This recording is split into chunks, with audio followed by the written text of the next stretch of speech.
You've seen pictures of it, right along the coast. So if you like seafood, which I do, the last 2 weeks. Yeah.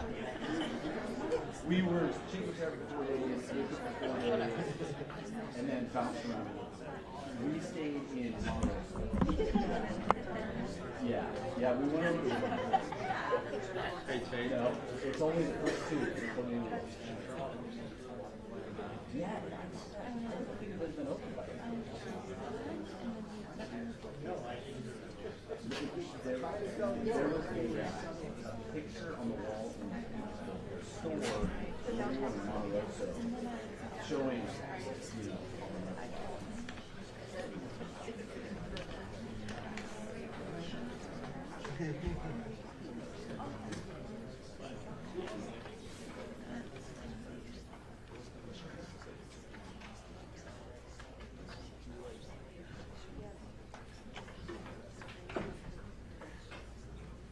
What's up, everybody? Doesn't have to be so quiet. Found somebody in the hall.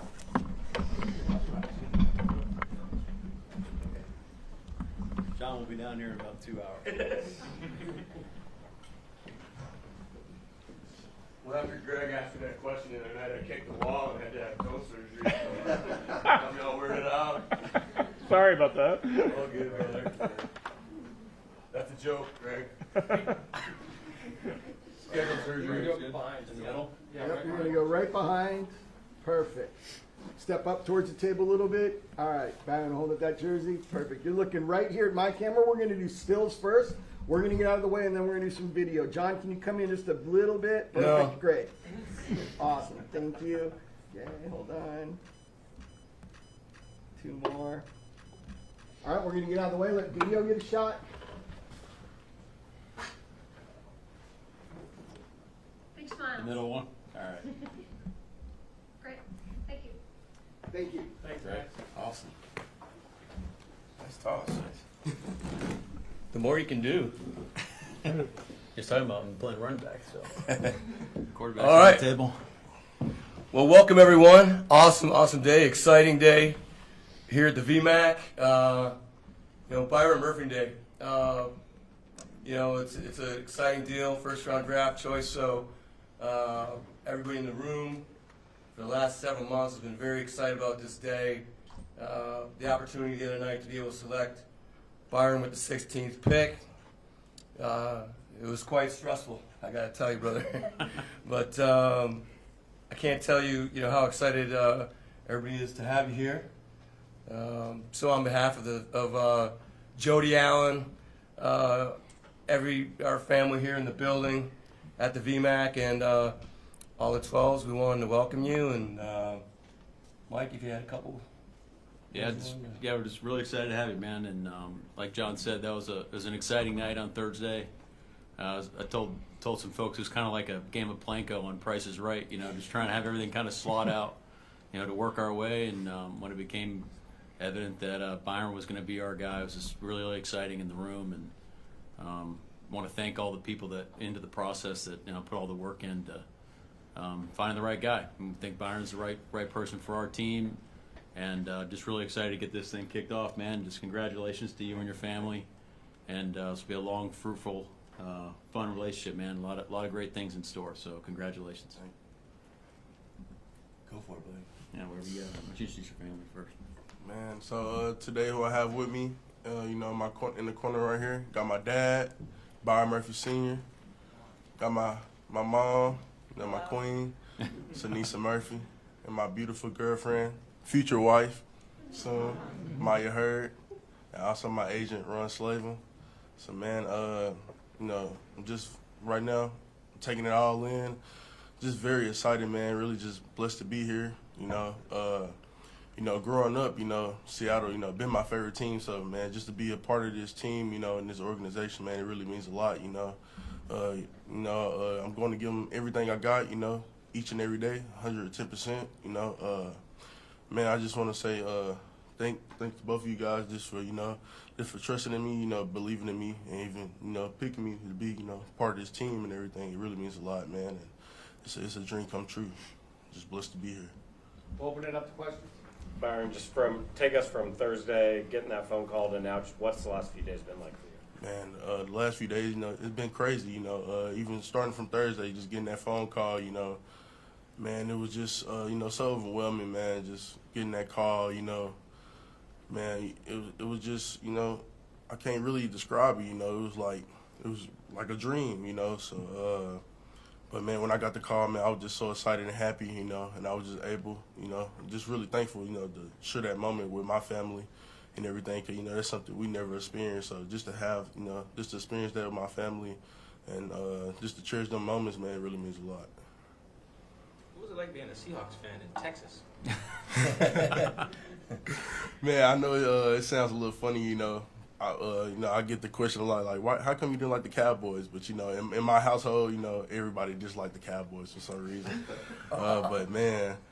Being a Seahawks fan, just growing up, I just fell in love with the Legion of Boom, guys, just the way they played on defense. Guys like Cam Chancellor, Bobby Wagner, Michael Bennett, all them guys, man, Richard Sherman.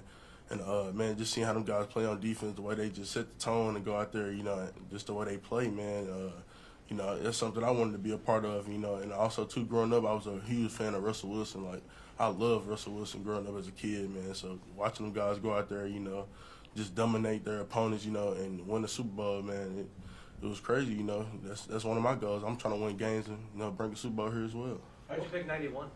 I picked 91 because, in high school I wore 10, so I was thinking, like, I had a few options, but I chose 91 because I was thinking, like, 9 + 1 = 10, so, yeah, man. So just want to have that feeling again, like when I was in high school, because in high school, that's when I first started, that's when I transitioned to D-tackle, because I wasn't playing that at first, and when I first went down there, I was wearing 10, junior, senior year. What's it like walking in this building with your mom and your dad? This has been a dream of you since you've been a kid, and to kind of come in here and just see this place.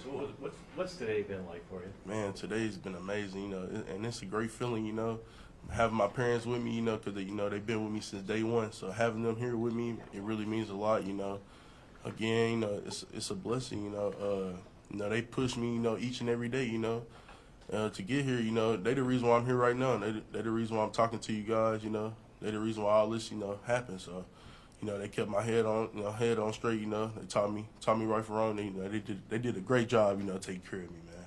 And I really appreciate them a lot. Byron, given the fact you were a fan of this team, what was it like to walk in the building here and get to see this place for the first time? Man, my first time walking in the building, man, I was just, shocked, really, man, really shocked, man, just to even come to Seattle, this is my first time here. I ain't never been to Seattle, man, and it's, really nice, really pretty, the water and everything. I see all the mountains, the sun out, good little breeze, it's nothing like that Texas weather, man, in Texas you get real hot, so, man, I'm just happy to be away from that. So, man, but yeah, man, it was a great feeling, though, amazing feeling. Byron, you walk in the building, you get that good feeling. Yeah. Put on the Seahawks stuff on for the walkthrough. What was that like when you stepped on and said, "All right, it's game time, we'll practice"? Yeah. See, when I put the stuff on, that's when I feel like, okay, I'm officially like a Seahawk. Like I knew when I got drafted, of course I was a Seahawk, but when I got here, then put the gear on, man, it just it feel like I feel like I'm part of the team right away. It feel like family right now. So, man, it just I'm just excited, man. I'm just happy. Wait till you grab that pen with your agent. Ron's like, yeah, let's go get that pen. Byron, what is it about the high school you went to that prepares guys for D1 ball and then the NFL? Man, so DeSoto, our name is called, we known as DeSoto U, University, and Clyde Mathis, his guys, they run their program like college, like a college program, and they coach us very hard, they own us very hard, they don't treat us like any regular high school kids, it's a standard at DeSoto, and in order to to play or to be successful, you must reach them standards, no matter what the case might be.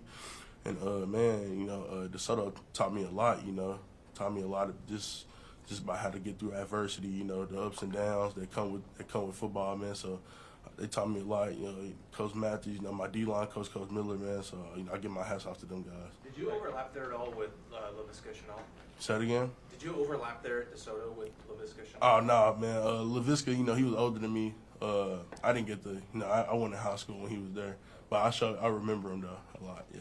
Byron, what do you think the biggest challenges are for you personally, you know, moving to the next level and your expectations coming in here going forward? The biggest challenge is, you know, I know the game gonna be much faster, you know, and I feel like, you know, with these coaches, you know, I feel like they're gonna put me, you know, in the best position, you know, in order to be successful. So, and also too, you know, I feel like, you know, once the game slow down, you know, I feel like I can, you know, I can be me. I can be the best player I can be.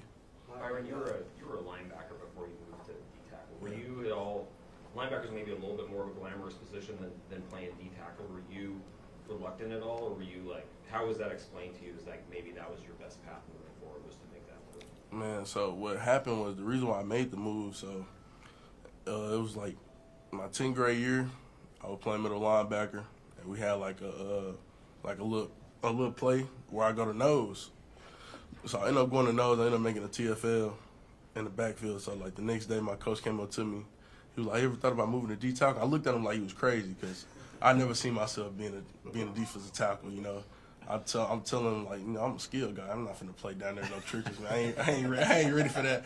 But I end up saying yeah, and for some reason I don't know why I ended up saying yeah. Then when I told my parents, my parents, man, they went off on me, man. They was mad and everything. But you know, I was telling them, you know, it's gonna be okay. You know, I'm gonna do good at that position. And man, you know, I just, you know, when I first started off, you know, obviously had to learn a lot, but I started learning like, you know, I grasped it like fast, you know, quickly. So, and man, as I was doing, you know, learning, I'm like, man, this stuff is, you know, really simple. And man, I got it down right away, you know, and it's been on ever since then. Mike, do you see any? At the time, I was when I was a linebacker, I was like 250. Yeah.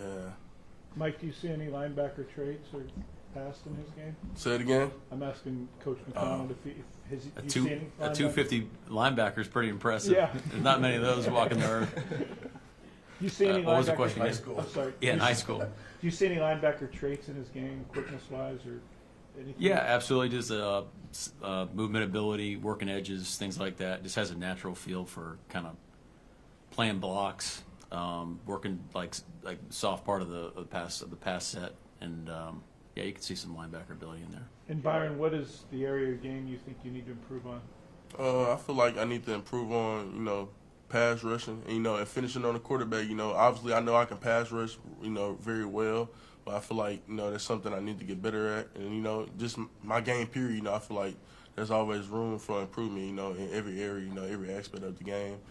And but yeah, pass rushing, also finishing on the quarterback. You know, I had a lot of missed ops this year. You know, just getting back there. You know, I hit him with a great move, but I get back there, I slip and fall. You know, reaching. So really, just working on pass rush and finishing on the quarterback. Byron, a lot of times first-round picks come in and they're expected to shoulder the load. How much of a blessing is it to come here with Leonard Williams and Draymond Jones and Jaron Reed? And have you had any communication yet with any of those guys? Man. You know, it's a great feeling knowing I'm playing. You know, I'm playing with some dogs on the side of me. You know, and man, being able to play with these guys, you know, at a very young age, you know, I know they're gonna, you know, teach me a lot. You know, show me a lot, man, and just teach me so many ways, you know, about the game. You know, how to move on and off the field. So, you know, and they have, you know, Jaron Reed texts me, Leonard Williams, both of them guys hit me up, man. They just ready for me. You know, they ready for me to come down here, which I'm here right now, and you know, they ready to work. They ready to work with me. Byron, what do you remember when you were like, you started playing when you were like 6 years old, from what I understand? You were playing against like 9 and 10-year-olds. What do you sort of remember about that? Man, I just remember really dominating. I just remember scoring 3-4 touchdowns a game, you know. Yeah, but it was crazy, you know. 7 years old, 6, 7 years old, going against 9, 10-year-olds, you know, just being able to do that, you know, I knew I was special, you know, right away, right then and there, you know. And also, too, I knew when I first started playing, this is what I wanted to do. John, you talked last week about staying away from him on purpose to not tip your hand. Is that hard when you're evaluating a player and you're interested in him, but you got like, hey, I'm going to just stay back in the shadows and let the rest of the guys do the work? It wasn't. It wasn't really because we've always had a great relationship with his agent Ron, and then we had a lot of guys in the building that were like fighting for airtime with Byron, like Matt Berry and Ryan and Trent Kirshner. Is like they're all kind of arguing about like whose guy he was and that sort of thing, right? Seems like 6 months ago, honestly. No, but we just had it was a really cool process. I mean, I really think from, honestly, like the middle of the season, no matter what happened with, if we were able to sign Leonard back or whatever, he was always a guy that, having Draymond here, like you said, Jay Reed, that whole group of guys was a really cool, the two young guys with Murph and Cam, and like, it's a cool group, Miles in there. I hate to be forgetting anybody, but it's a fun group of guys, and it's a talented group. But he was always a guy like in the throughout the season that we were always watching. Like, all right, well, did we put ourselves are we in a position where we'd be able to draft him or not? Not having a second round draft pick really, inhibited our ability to move up to take him, but. Yeah, so we basically just prayed on it and sweated it out the other night. Byron, you played running back previously. You just mentioned scoring 3 or 4 touchdowns a game. Did you move away from running back around the same time that you switched down to defensive line? And who would you compare your running style to? I'm assuming 250-pound running back. But yeah, man. So I played running back all the way up to 9th grade. So I stopped playing running back at 9th grade. But who I compare myself to when I was playing running back, like somebody like Adrian Peterson, or Marshawn Lynch. I was a very physical runner. I run through people. Or I give you a little shake and bake. I feel like I had it all at running back. So yeah. Mike, how excited are you just kind of to get this process? Now you kind of have your team assembled for the most part, and get these guys on the field this week and get going with kind of OTAs and all that the next couple of weeks. Yeah, it's been awesome to be out there actually doing football on the grass. So excited about our process. We're taking it slow, smooth is fast. But now we'll get the rookies as a part of the crew. We'll have the camp this week, and then I think they're here in 2 weeks. For good. And but yeah, just to get out there and do it for real, rather than all the theory on the board and stuff, is always a nice breath of fresh air. Mike, does Ryan Grubb get any time with Byron, or is he off? Yeah, we'll see. Right now, I don't think so. Sorry, bud. A little bit early. You just got here, but you were a Big 12 Defensive Player of the Year. Do you have any goals that you have written down or in your head or in your back pocket kind of thing that you're looking forward to this year? Yeah. First, I want to win. That's my main goal. And secondly, hopefully, I'll be able to win defensive, Rookie of the Year. That's one of my goals too. But the main goal right now, what I'm focused on coming in, just playing my part, just playing my role, doing what they asked me to do, and win football games. Byron, do you remember the first time it was brought to your attention that you're perceived as too short as a defensive tackle? Oh yeah, man. You said, do I remember? Yeah. I remember in high school, right, as soon as I made the move, coaches and everything, even like reporters saying I was too short. My arms ain't not as long, to play D-line, but I took it, I looked at it as motivation. It never tore me down. It just built me up, and it just made me work harder. Just made me try to prove everybody wrong. And I feel like I did, and I feel like I'm still doing it. So yeah. Did you hear that, or did that come up in your pre-draft process as well, the height and the arm length and everything? Oh yeah, it came up, but I ain't worrying about that. I believe in heart over height. And also too, that don't matter when you're on the field. That don't matter at all. All that go out the window. It's either you're a dog or you're not. Byron, what was it like playing for Steve Sarkisian the last couple of years? Man, it was great playing for Sark. When Sark, I got there when Sark got there, so I was in his program for 3 years. Sark, he taught us a lot, and he pushed us a lot too. He he's a really hard coach. Very demanding. Man, Sark,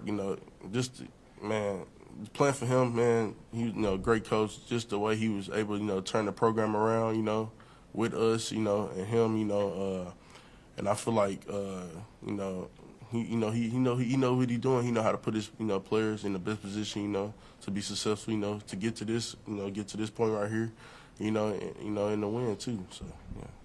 Byron, I talked to Coach Kwiatkowski yesterday, and he was talking about you playing the nose tackle position, and he said that the mental aspect really jumped out with your ability to take on double teams, things of that nature. When you look at playing that spot and being under 300 pounds, what do you think is more important there? Is it the physical tools, or is that a position where the mental game really is a big play into it? The game to me, is 90% mental, 10% physical, and it's not all about, size and everything really or strength. It's really all about technique, how you play, I believe in playing with technique, I feel like, in order to be successful, you must have technique. Your technique must be right, Technique got to be great, at all times, no matter where you lined up at. And, yeah, man, I love the nose position, I feel like I could play the nose, in this league, from 0, 3, 2, whatever, whatever they need me to play, I feel like I can do it. But yeah, man, I feel like, it's not really about the physical part. It is, but it is not, but it's more mental and more about technique. Byron, how'd you come up with Humble Beast for the tattoo on your arm? Man. Your thing or somebody not give you that name? No, that was my thing, I always been humble, as a kid, growing up, I never tried to, look down on anybody or never try to put myself above anybody, I believe in, you treat people how you want to be treated, so that's what made me get the, the humble part, just always being grateful for, for every blessing I received, and the beast, the beast come from, just me being on the field, I feel like I got a switch. When I flip that switch on, that's when the beast come out on the field. So, yeah. Thank you very much. Great. Thank you. Thank you.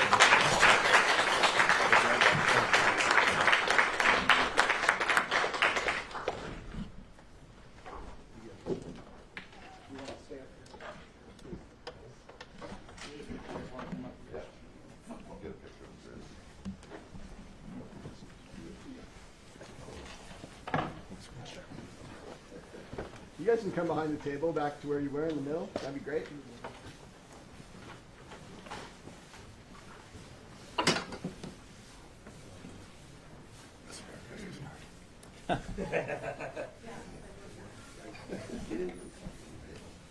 All right, step up towards the table again, please. Great, thank you. All right, looking right here at this camera. Good. Okay. Got it, thank you. Christmas card. Yep. Everybody's Christmas card right there.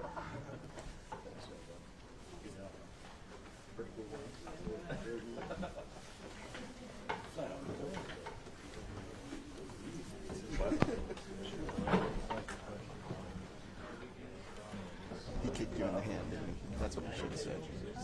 You should have said, he didn't kick you in the hand. Yeah. Exactly.